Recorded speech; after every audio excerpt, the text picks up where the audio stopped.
In the very heart of the South Atlantic Ocean, there is a tiny speck of land. This is Tristan da Cunha. It is, honestly, the most remote inhabited place on our planet. Imagine you are on a boat. You have sailed for many days. You have seen nothing but the endless blue sea. Then, a dark shape appears on the horizon. It is a single volcanic peak rising from the waves. This is the first sight of a world unlike any other. The nearest mainland is South Africa, over 2,800 kilometers away. The closest neighbor is the island of St. Helena, a journey of more than 2,400 kilometers. Here, isolation is not just a word, it is the fundamental rhythm of life. The journey to reach this extraordinary place is a true adventure. There is no airport, no runway carved into the cliffs. The only way to arrive is by ship, a voyage that takes nearly a week from Cape Town. These ships are not luxury cruise liners. They are fishing vessels or cargo ships, and they only make the trip a handful of times each year. The islanders, known as Tristanians, measure their year by the arrival and departure of these boats. The ships bring supplies, mail, and the occasional visitor. They are a lifeline, connecting this small community to a world that feels incredibly distant. The sound of a ship's horn is the most exciting sound on Tristan. This profound isolation has shaped everything about life here. The community is incredibly small, with fewer than 300 people. They are all descended from just a handful of families who settled here over 2 centuries ago. Everyone knows everyone. Family names like Glass, Green, Hagan, Lavarello, Repetto, Rogers and Swain are shared by nearly all the islanders. This creates a bond that is almost impossible for outsiders to understand. It is a society built on cooperation and mutual reliance. Here, you are never truly alone. Even when you're standing on the edge of the world's loneliest island, the sea surrounds them, but their community holds them together. The feeling of being so far away from the rest of humanity is powerful. On a clear night, the stars shine with an incredible brightness, untouched by the light pollution of cities. You can hear the sound of the wind and the constant roar of the ocean waves crashing against the shore. These are the sounds of nature in its purest form. For the people who live here, this is home. It is a place of peace and safety, far from the noise and rush of the modern world. They have chosen this life, a life defined by the vast empty ocean that surrounds their tiny island home. The island of Tristan da Cunha is a dramatic and imposing sight. It is essentially the top of a massive volcano called Queen Mary's Peak, which rises over 2,000 meters directly from the sea floor. The peak is often covered in snow during the winter months, a white crown on a dark volcanic giant. The island is almost circular, a fortress of nature's own making. There are very few flat areas. The coastline is dominated by towering black cliffs that drop hundreds of meters straight into the churning ocean. These cliffs act as a natural wall, protecting the island and making it incredibly difficult to land a boat. The weather on Tristan is famous for its unpredictability and its harshness. The island sits in a part of the ocean known as the Roaring Forties, a name given by sailors to describe the powerful, persistent winds found at this latitude. Storms can appear with astonishing speed, bringing gale-force winds and heavy rain. The sea around the island is rarely calm. Huge swells, born from distant storms, travel thousands of kilometers across the open ocean before crashing against Tristan's rocky shores. This relentless sea makes any approach to the island a dangerous challenge. Even on a good day, the landing is not simple. There is only one place on the entire island where people can live. This is a small, flat patch of land on the northwest coast. It is called the settlement of Edinburgh of the Seven Seas. This small coastal plain is the only part of the island that is sheltered from the worst of the winds and offers a place to build homes and grow food. The rest of the island is steep, rugged and wild. The islanders must use this small piece of land very carefully. It is where their houses, their small farms, and their entire community are located. It is a tiny haven of human life on a wild and untamed volcanic island. These natural barriers are the reason why so few people live on Tristan da Cunha. The difficulty of getting there, the challenging landscape, and the harsh weather have kept the population small. The island itself decides who can arrive and when they can leave. For centuries, this geography has protected the island, keeping it isolated and preserving a unique way of life. The volcano that created the island also guards it. The sea that separates it from the world also defines its character. It is a place where nature is always in control. The story of how Tristan da Cunha became inhabited is as unique as the island itself. For centuries after its discovery by a Portuguese admiral in 1506, the island remained empty. It was a place known to sailors, but too remote and difficult to be of much use. The first person to try and settle here was an American named Jonathan Lambert, who arrived in 1810.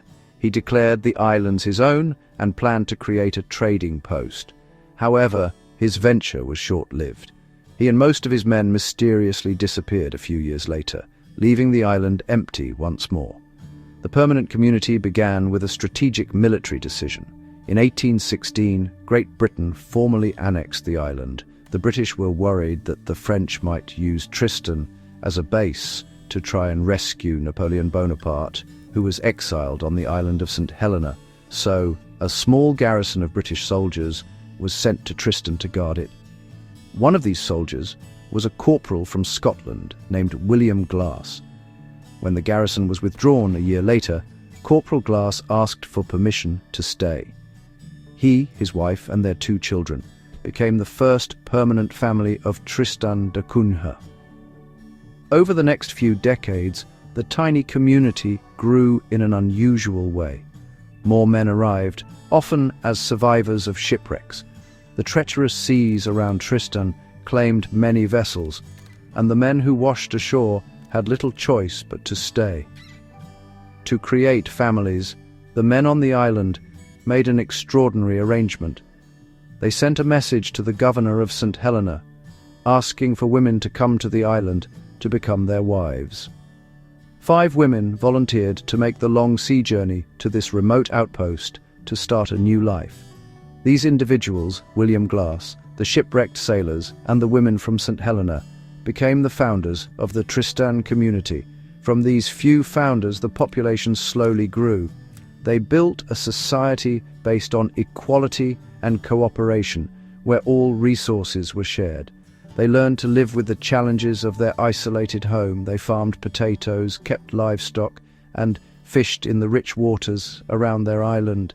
Their history is a remarkable tale of resilience. It is a story of soldiers, shipwrecked sailors, and brave women who, through chance and choice, came together to create a lasting community in the most unlikely of places.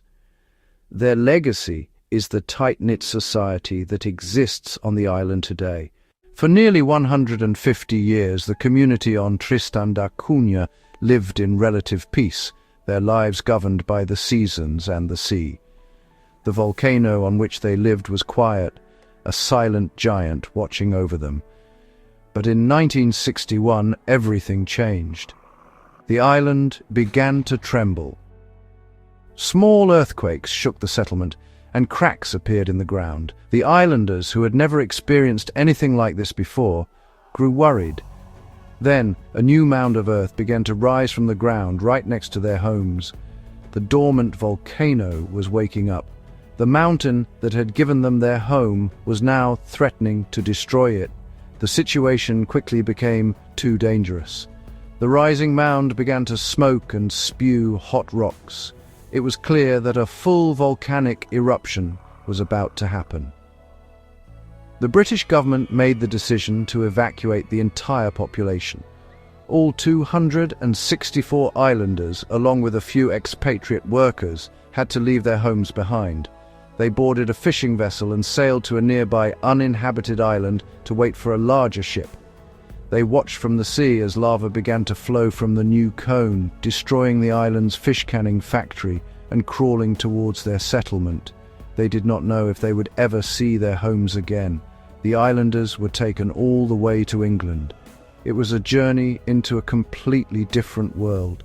These people who had lived their entire lives on a tiny, isolated island were suddenly in a modern, industrial country. They were housed in an old military camp near Southampton. They saw cars, televisions, and crowded streets for the first time. They experienced a cash economy, the common cold, and the pressures of a society they did not understand. While many British people were kind and tried to help, the Tristanians felt like strangers in a strange land. They missed the freedom, the quiet, and the strong community spirit of their island home. Despite the comforts and opportunities of England, the islanders felt a powerful pull to return. They held a vote, and the decision was overwhelming. They wanted to go back to Tristan da Cunha. A small group of men sailed back first to see if the island was still habitable. They found that the lava flow had stopped just short of the main settlement. Their homes were still standing. The fields were safe. After this good news, the majority of the families made the long journey back across the Atlantic. They chose their hard, isolated life over the comforts of the modern world. Their return showed just how deep their connection to their island home truly was. Today, life on Tristan da Cunha is a unique blend of tradition and modern necessity. The settlement of Edinburgh of the Seven Seas has everything a small community needs to function. There is a school for the children, a small hospital with a doctor and nurses, and a single grocery store where people can buy imported goods. There is also a post office, a church, and a community hall. The island even has its own pub, the Albatross Bar, which is the social heart of the community. These places are not just buildings. They are the centers of island life, where people gather, share news, and support one another. The economy is based almost entirely on the sea.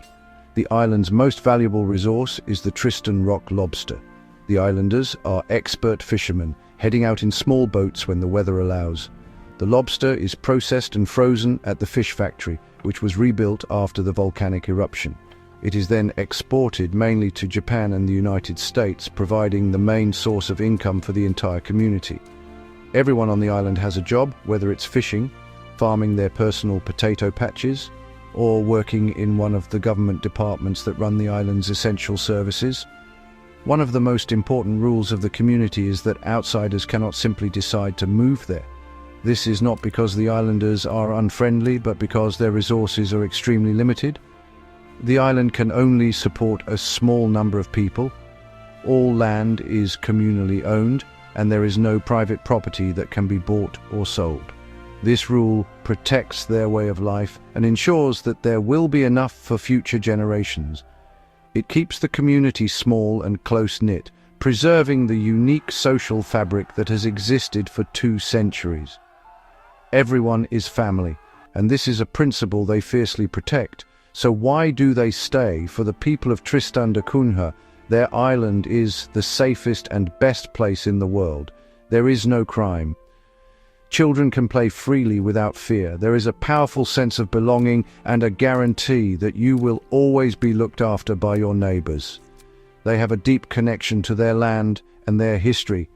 While the future may be uncertain, with challenges like climate change and maintaining their link to the outside world, their spirit remains strong. They stay for the peace, the community, and the profound freedom of living on their own terms on a remarkable island at the very edge of the world.